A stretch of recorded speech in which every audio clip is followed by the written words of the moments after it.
Kita ke informasi yang pertama. Saudara, Pengadilan Tinggi Pontianak membatalkan vonis terhadap satu terdakwa kasus dugaan korupsi pengadaan tanah Bank Kalbar. Terdakwa dinyatakan tidak terbukti secara sah dan meyakinkan bersalah sesuai dakwaan jaksa penuntut umum.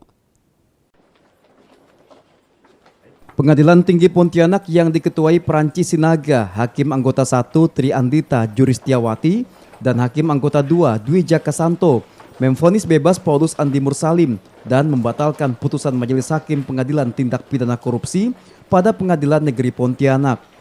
Majelis Hakim memutuskan membebaskan Paulus Andi Mursalim dari seluruh dakwaan tindak pidana korupsi pada kasus dugaan korupsi pengadaan tanah Bank Kalbar tahun 2015. Humas Pengadilan Tinggi Pontianak menyebut, atas dasar putusan, terdakwa Paulus Andi Mursalim tidak terbukti secara sah dan meyakinkan bersalah melakukan tindak pidana korupsi sebagaimana dalam dakwaan primer dan subsidiar penuntut umum.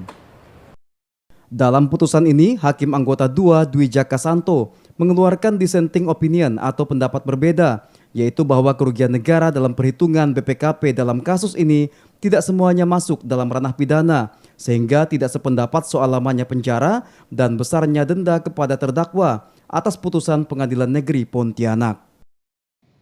Namun tidak sependapat dengan uang pengganti dan pemidanaan atau lamanya pidana dan pidana tambahan sesuai amar putusan PN.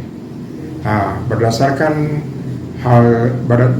laporan BPKP itu, menurut Hakim Anggota 2, kerugian negara oleh BPKP tidak semuanya masuk dalam ranah pidana, sehingga dia tidak sependapat tentang lamanya pidana dan denda yang dijatuhkan kepada terdakwa sebagaimana yang dimasukkan oleh Majelis Hakim Pengadilan Negeri Pontianak.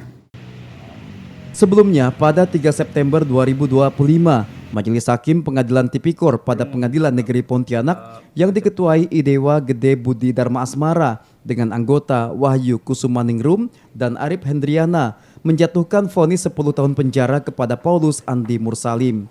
Selain itu, Paulus juga dijatuhi denda 500 juta rupiah, subsidiar 2 bulan kurungan, dan diwajibkan membayar uang pengganti sebesar 31,47 miliar rupiah. Doris Pardede, Kompas TV, Pontianak, Kalimantan Barat.